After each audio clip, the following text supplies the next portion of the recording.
Bonjour et bienvenue dans Question d'actualité.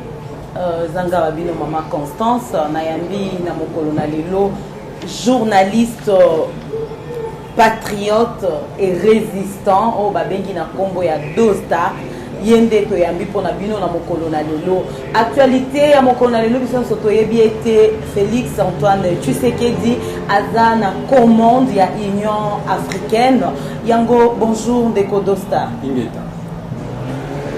Sango bone. Dieu fait grâce. Ça m'a mal comme tel les aider parce que le pays va très mal, le pays est occupé. Malin pour la République démocratique du Congo.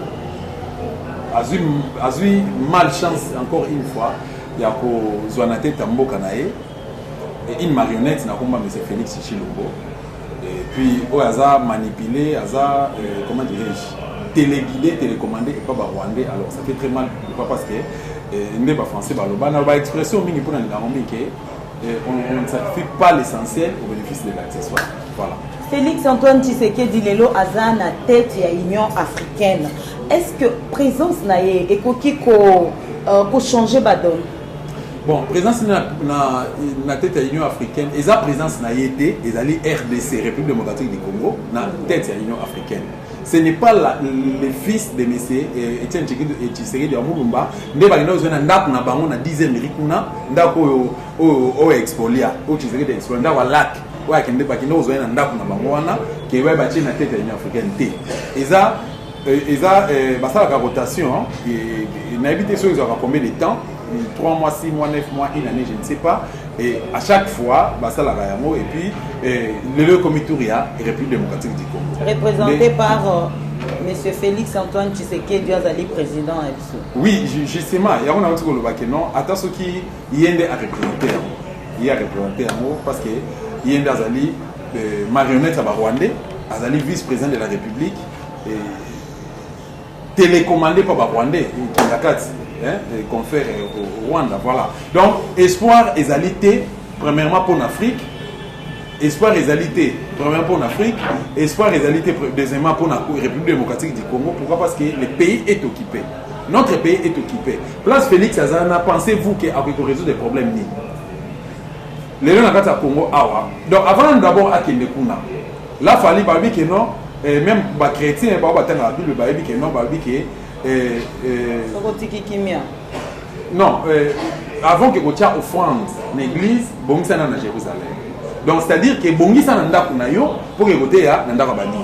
Félix azana les soni na kopesa et pas africain. Un, à comment politicien par un accident de l'histoire. De deux, à comment président de la République par un accident de l'histoire na ba deal moko boye Félix Lelo a comme négocier ATK fleuve Zaïre.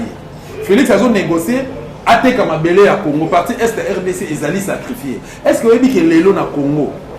Nakama akaka ba débat politique comme les gars la chaîne sur la télévision au cas où il y a des conflits entre FCC na cash au cas où battu MLC battu ensemble batani kuna balobi au cas où kuna soki mais jamais na mona ba politicien to pe ba analyste politique ya République démocratique Congo ba fanda pour ça l'analyse par rapport il y a occupation aux autres jamais na mona ba congolais ba téléma ba dit que notre ça la marche parce que notre pays est occupé. Jamais na mona même na journal télévisé à RTNC auto benga ka la télé Zaïre jamais na mona na tikala ko mona ke ba tu basa la débat tu basa la analyse par rapport il y a conflit sur les Ghana est parti est en mboka na biso le pays est occupé parti est en mboka na biso zokinde surtout au bateau bazoko quoi na occupation tenga azoko une information que tina kati ya cabinet à Félix Obobenga Fachi entre guillemets Fachi Béton so qui na kati ya cabinet na d'abord chef protocole ne s'appelle comment les ali John Nyakero c'était un Rwandais. John Nyakero wana za le beau-frère c'était un Rwandais. Azalaka chef protocole à John je crois il y a Kanambe à l'époque il y a Kanambe toujours n'a parlé de la nation. Azar Rwandais so tali François Beya azo gérer sécurité à Félix azo travailler na cabinet na ba Rwandais. Mon Félix, mentor na Ezali Paul Kagame, il est allé négocier son pouvoir où? À Kigali. Les gens africains, ils vont attendre parce que d'abord, ils détourner la mboka, salima. Détourner, on dit qu'il y a Kishasa, tous ont vu le professeur Kishasa. Na vu le professeur Kishasa, awa, Nzebanzele Zalakate. Mais 600 millions de dollars est bimi, soit disant Basala, Banzela, Basali, 4 sauts de moutons. Mi balé, ils ont déjà opérationnel, mais surtout ce qu'on a ici là, 600 millions de dollars. 15 millions de dollars, et bon, on a caisse à l'État, et qu'il y a et na kama entre guillemets celui que vous appelez président de la République à l'écran la chaîne na TV5 pour dire que chez nous là-bas on appelle ça COP, à légaliser COP. Donc appelle le loi na yenanga na côté li mosa batunanda kuna bakino anazo ki COP. Attention na ke ko détourner mbongo batunanda anazo ki COP. Ba ana Congo Covid-19 ezate mais bino boye alobi que Covid-19 tala information na opesa bino. Officiellement bakangi ba école couvre-feu aussi à partir de 21h juste batiki l'église batiki babar batiki bis transco batiki bis à 207 donc ce Covid-19 ezali c'est que na moyi ezalaka na butu ezalaka te to na butu ezalaka na moyi ezalaka te c'est ça non sikoyo to lo baki bakangi ba université année passée ti on a eu la main à miss to bim ça ba diplômé analphabète yango il faut que soit un président de la République ou atanga une classe lokola biso ayebi pas sa classe ayebi ko koma ayebi ko ça la recherche peut ayebi ko s'exprimer ayebi ko se défendre mais on a malheureusement pour nous tozo ki Kanambe na janvier 2001 jusqu'à nos jours Kanambe président de la République niveau conseil intellectuel moyen sikoyo officiellement bakanga ba classe année passée qu'est-ce qui s'est passé bakangi ba classe soit disant Covid-19 na mois de mars to komi na mois de na fin mai début juin bazomi classe bana bazomi classe bana ba passer ba classe bana 6e basel examen d'état finalité ezaki nini bazwi ba 85% bana oyo électricité azwi 85% lauréat mille par ailleurs na mona yango te et bana ya université ba gradué ba licencié ba bimi ba défendre tout ça mais lelo elokana se répéter bakangi ba classe ça fait je crois 2 mois maintenant to koma na avril awa abozomisa ba classe bana ya bana baki ko sala examen d'état ainsi de suite donc ozoboma éducation na mboka awa ba sage baloba ki jeunesse ndazali à venir à lobby mais jeunesse on a besoin d'encadrer bango comment un pas en arrière est-ce que que lelo officiellement ba classe bakanga mais nga tamboli na ISTEM na tamboli na IEC na tamboli na INIKIN même na IPEN on dit que officieusement ba étudiants bazo sala ba travail na bango ba travail ba fait un cycle bazo ça même ba défense na système de défense moko j'ai eu de larmes aux yeux. Et on a posé la question à un étudiant, échantillon et zanine. Allez, on te donne 5 minutes pour répondre à la question. Et moi, on a la recherche, on a la stage, et ça va avoir un TP $5, tant qu'on dépose $5 à $10 côté. Mais à la fin de l'année, on a passé classe. Ça, c'est Félix. Donc, la partie est en Bokanabiso. Tu vas au Koufa. Avant de côté la partie est et en Bokanabiso, Toyoki au soulevé awa vente ya fleuve Zaïre au soulevé les sous est et à Congo côté Kama na ebité est-ce que ba prévezali ya makambo yozoloba parce que lobby ango bien que moi na mboka Félix azo négocier côté ka fleuve Zaïre ba préveza ya makambo zoloba to ozoloba kaka pona ba démarche wana ba égyptien ba bandango depuis kala pour solliciter fleuve na biso ba tchadé ba banda ba solliciter ango depuis kala depuis toujours aux journalistes nazongi se le ka démarche wana kende ko consulter internet kende na présidence de la République yo za taliban non za taliban kende na présidence de la République kende ko luka ta Augustin Kabuya tout n'a posé question là bon ko luka o mususu wana taliban o étudiante ko ya zane maile te luka Augustin Kabuya luka Augustin Kabuya luka ye taliban no let sanga justement na bika ki yo za taliban oza na accès par rapport question d'actualité on a question d'actualité toza na parti prité toza au milieu du village justement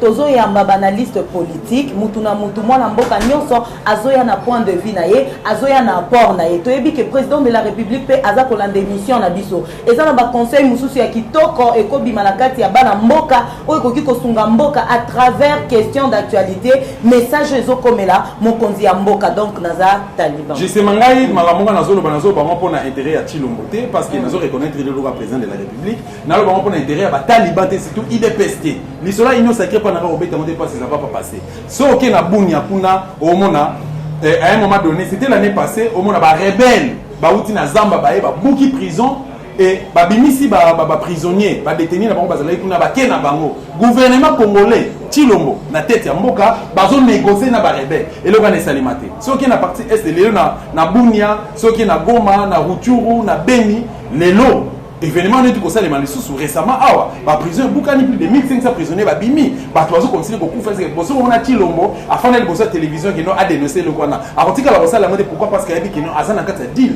démarche peut ba corps yes na kinga kata zali qui non ba confirmer ba certifier et vente la République démocratique du Congo parti SN et Kenenango lui il s'en fout il est en train de comment dire ça la corps naé mais nous biso ba congolais to que non cette histoire là ne passera jamais pendant que vous allez à journaliste patriote, est-ce que vous avez motuna oyo kolobete Nathan oyo Félix Antoine Tshisekedi andimi au nom ya RDC kozwa tête mutu ya Union africaine? Est-ce que c'est un moment propice?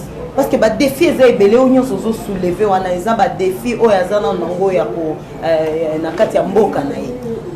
Moi je pense que ce qui dépendait qui nanga d'abord, Félix n'a critère, il y a le président de la République, il a répondre à un critère, mon côté, ça c'est de 1. Deuxièmement, Mboka Mounene, Oyo, le la RD, ça a une difficulté à gérer en gros. Parti politique n'a pas IDPS, les lois n'ont pas de problème, les lois n'ont pas gérer en côté. FCC n'a pas de cash, à quoi gérer en côté, n'a pas de problème personnel, n'a mais c'est Caméré en particulier, puis en général, n'a INC. Donc, FCC cash, ba pèse responsabilité à quitter. Ville province à Kinshasa zo kokate. Surtout baxi Congo central, Bandundu, na Kasai mboka na bango tile depuis événement comme on a sans Salema, bande konaye ba Kasayen, ba Taliba ba Kima, bazan exil kuna na Luanda, bazan na passe ba souffrir. Azo ko gérer ba monter bon Afrique. A koka. Yo zo kokate, pour nous résoudre des problèmes. Problème au Félix a donné ko résoudre. Donc, ce n'est même pas la peine. On a osé là plutôt Félix Lelo. Parce que bilan est toujours largement négatif. Troisième année, en 3 ans, à sali 4 sauts de motos. 4 sauts de motos, 600 millions de dollars et na caisse l'État. Il y a un salaire, il y a 2 millions 70 000 dollars. Budget à RDC, il y a 6 milliards de dollars. Il y a un salaire, il y a 2 millions 70 000 dollars. Bagarre de corps, Bassimi Minduki, Bazo Kengele, Bazan à 60 dollars par personne. C'est déplorable. Il y a un soda, il y a un Kanchach, il y a un Fumula, Kamobutu, Kankokolo, il y a une condition de vie, parce que dans la vie, Bazan a dit qu'on nommé général Moko Rwandais, a nommé commandant, il y a base militaire, quelque chose comme ça, na Goma. Donc, aux hommes qui Chilombo confirmé que Azali agent, Nazolo Bango, je suis résistant, Nazolo Bayango, Chilombo Azali agent, il y a, comment dirais-je, agent, il y a occupation, donc il est là pour servir rien que les occupants. Donc, intérêt à Congo, pas Chilombo, donc le peuple congolais, bon, s'attendre de l'homme, pas Chilombo, même les Africains, là, c'est mon président africain, le gars là-bas, on peut voir un dictateur. Bon, na monité, le gars là-bas, comme Kagame Mutazali, Hitler d'Afrique, il est là, basé en place à Rochachi Lomoté, il est là, bah, pour continuer à soutenir les nations. Mais là, plutôt, on va pour l'intérêt pour vendre image politique et Afrique, politique africaine, ou encore pour payer sa image République démocratique du Congo, bah, Congolais, bah, résistant au téléma, au contre-carré, même les Africains. Ba Congolais surtout yanga ba Brazzaville na pesi mbote ba vie na ngai boze belé mwana tanga ba komona bino ezaki to solo laka biso na bino tozali eloko moko to zonga na sima avant de la souveraineté na biso 30 juin j'ai dit wana 1960 boyebi que tozalaka na bomoko tozalaki eloko moko donc passe ya ba RDC ezali passe na bino ba Congolais tous à l'ensemble to contrecarrer mais c'est Chilombo et puis to mugampe ko et qu'on permette de résoudre certaines choses. Voilà. Ce que RDC évolue, m'a changé, Afrique Mobimba et Kobomba. Mais mon amboka dosta, osako tindika peuple sans un président de la République parce que yomoko lobi ango que fonction oyazo occupé na tête ya Union africaine et ça engagé y en tant qu'individu mais ça engagé tout un pays mais tant que ça loba bilo comment te koza ko révolter peuple a rejeté justement et a échoué fonction wana ezali pour na Chilomoté ezali pour la présence de la République ezali pour la République démocratique du Congo rotation on a le comité ya République démocratique du Congo et c'est là qu'il y a biso ba oba pour une élection qu'on soit président Ozaki élu démocratiquement et pas le peuple ba kende ko a gérer ba tient la tête président Ozaki élu ngala nazali na sima mon côté to biso non ce qui s'est passé na Congo les deux missionnaires moko ba kenda ba tambola après mort ya Jésus na résurrection ya Jésus ba tamboli boy tout ça ba kutana mutu moko boy atuni ba ramener les qui awa Jésus a répondu par rapport à les deux bâtons,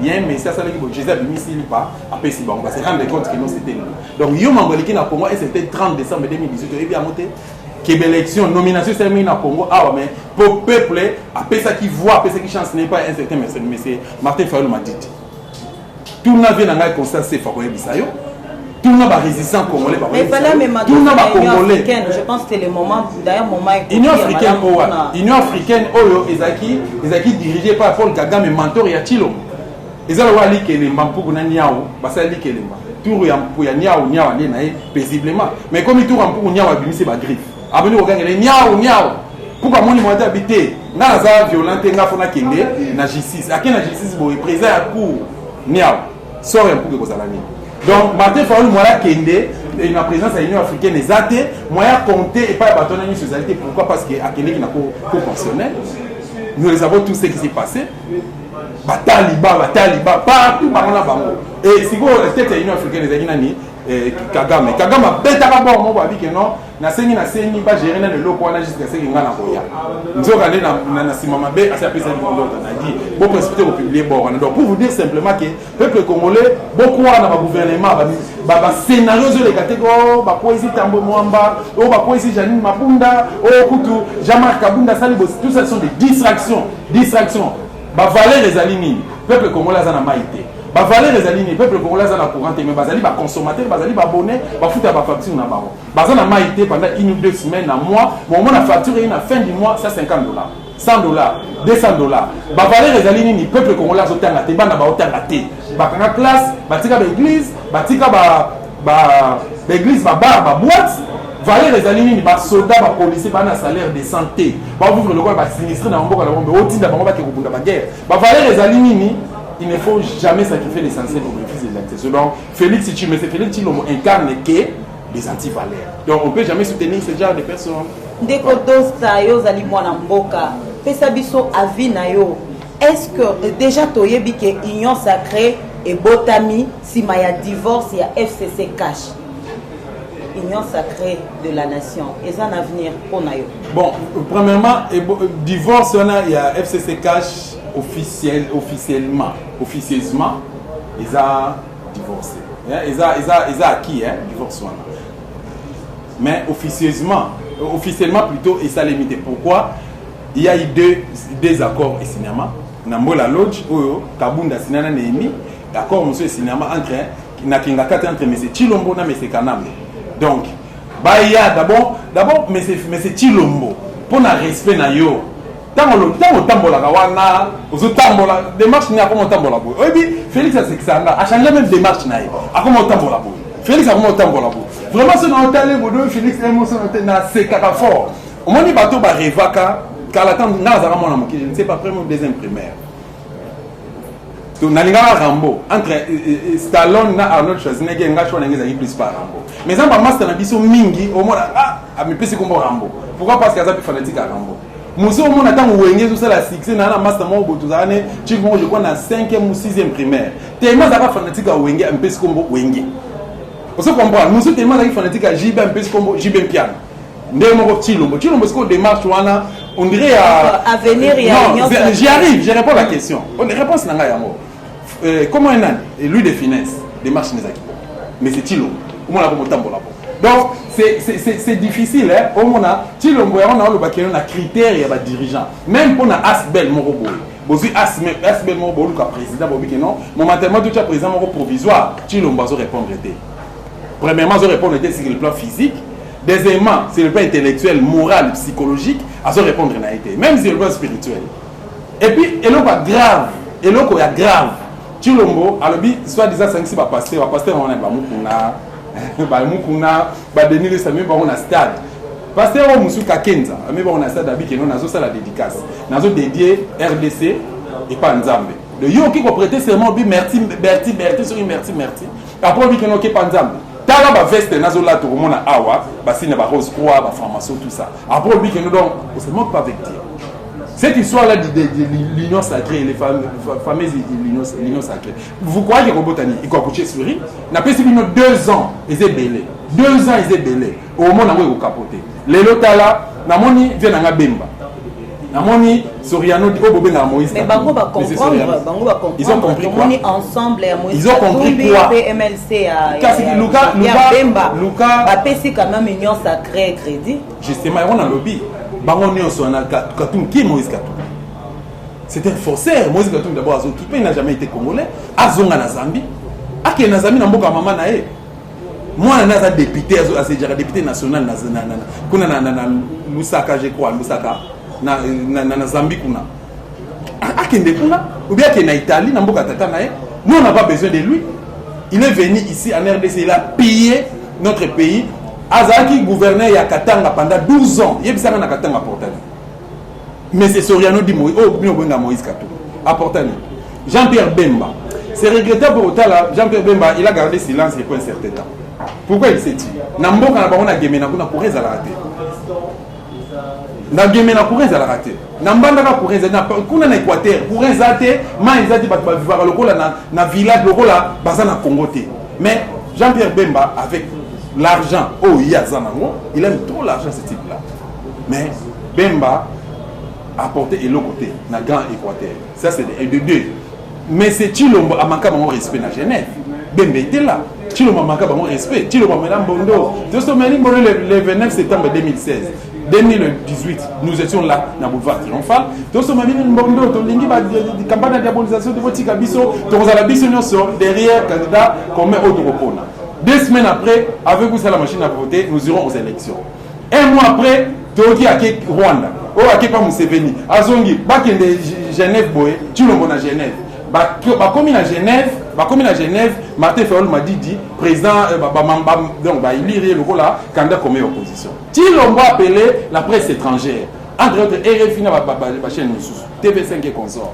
A dit le changement en RDC s'appelle Martin Fayol m'a dit. C'était Chilombo, c'était pas Dosta. Si on y a enseigné, Bisso, l'élite congolaise, au Websabsoni, Bana, Chilombo, Bota, Websaboni. C'était à lui qu'on annonçait en gros.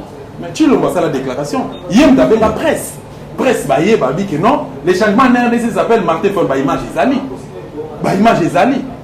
Dès quelques temps après, 2 jours après, oh non, on a retiré signature. Bemba, Chilombo vous a manqué de respect.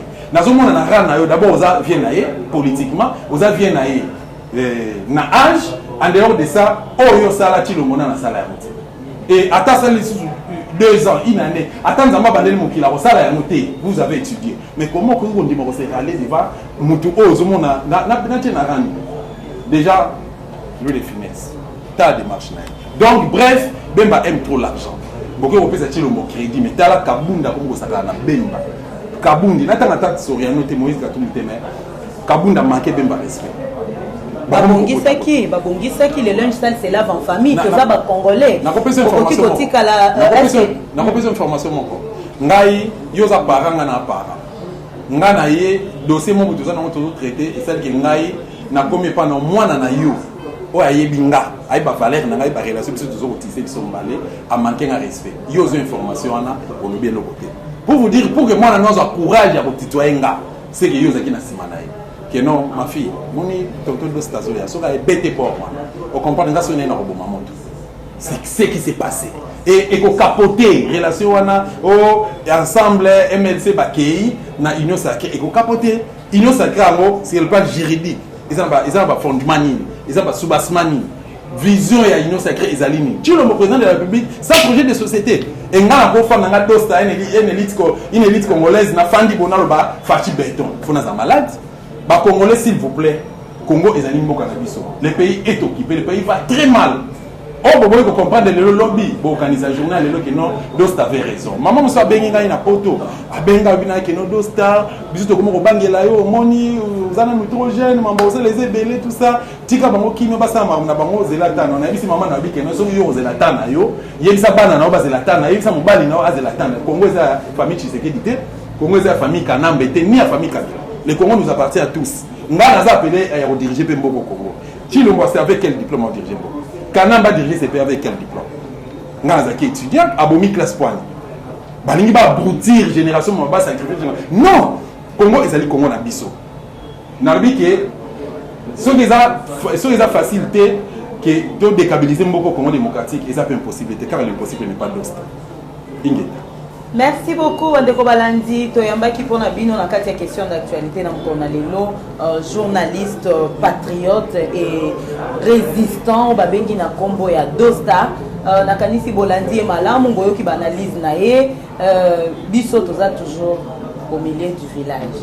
Merci na confiance, beau s'abonner massivement, beau partager, beau liker.